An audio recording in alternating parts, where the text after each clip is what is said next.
श्रावणी सोमवार जवळ आलेला आहे, तर त्यानिमित्ताने आपण मऊ लुसलुशीत साबुदाणा खिचडी कशी बनवायची ते स्टेप बाय स्टेप बघणार आहोत. बऱ्याच जणींचा प्रश्न असतो की त्यांची खिचडी ही थोड्या वेळाने कडक होते, तर असं होऊ नये यासाठी काय करावे लागेल, तर या सगळ्या प्रश्नांची उत्तरे या व्हिडिओमध्ये आहेत, तर व्हिडिओ पूर्ण बघा.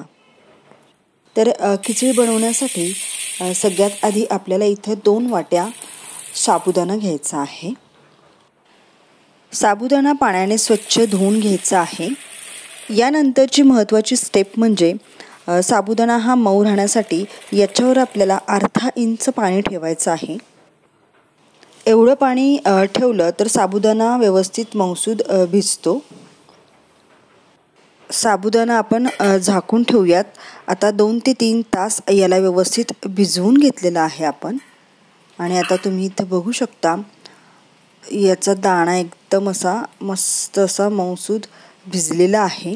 तर साबुदाणा इथं फोडणीसाठी आपला तयार झालेला आहे. यानंतर कढईमध्ये इथे 2 चमचे मी तेल घेतलेलं आहे आणि त्यामध्ये जिरे टाकलेले आहेत. जिरे तुम्ही स्किप करू शकता. आणि खिचडीला छान चव येण्यासाठी याच्यामध्ये मी शेंगदाणेही टाकलेले आहेत आणि शेंगदाणे हे व्यवस्थित छान परतून घ्यायचे आहेत.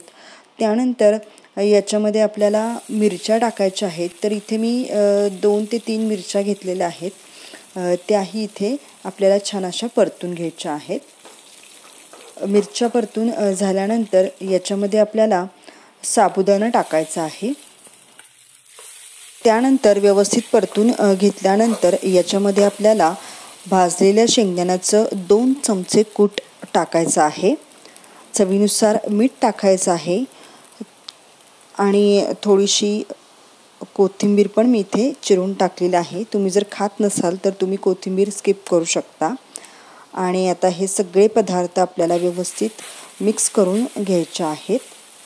यानंतर इथे मी ओल्या खोबऱ्याचा खीस जो आहे तो याच्यावर टाकलेला आहे किसून. तर तुम्हाला जर आवडत नसेल तर तुम्ही स्किप करू शकता. पण जर तुम्ही हा किस टाकला तर खिचडीला खूप छान अशी टेस्ट येते. ओलं खोबरं नसेल तर सुकं खोबरंही चालू शकतं. तर तुम्ही नक्की या पद्धतीची खिचडी करून बघा. तुम्हालाही चवीतला बदल नक्की जाणवेल आणि खिचडी खूप छान चविष्ट लागेल. आता ही खिचडी जी आहे ती व्यवस्थित पूर्ण परतून घ्यायची आहे आणि आता याच्यावर आपल्याला झाकण ठेवायचं आहे. 2 मिनिटांनी आपल्याला झाकण उघडायचं आहे आणि ही खिचडी व्यवस्थित मिक्स करून घ्यायची आहे. आणि पुन्हा एकदा 2 मिनिटासाठी आपल्याला याच्यावर झाकण ठेवायचं आहे.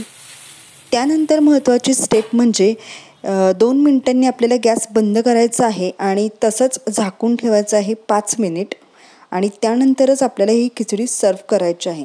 5 मिनटं खिचडी आपण कढईमध्ये झाकून ठेवली की त्याला छान वाफ बसते आणि दाणे आपले अजिबात पांढरे राहत नाही आणि व्यवस्थित वाफलून निघते खिचडी आणि त्यामुळेच ती खिचडी जास्त काळ मऊ राहते.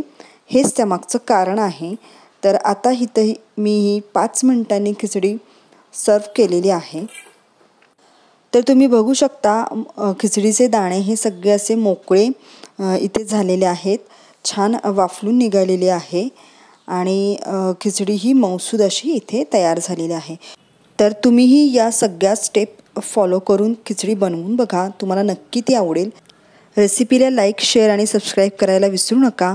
आणि अशाच नवनवीन चवी घेत राहा आणि पदार्थ बनवत राहा. पुन्हा भेटू एका अशाच नवीन रेसिपीसोबत. तोपर्यंत व्हिडिओ पूर्ण बघितल्याबद्दल धन्यवाद.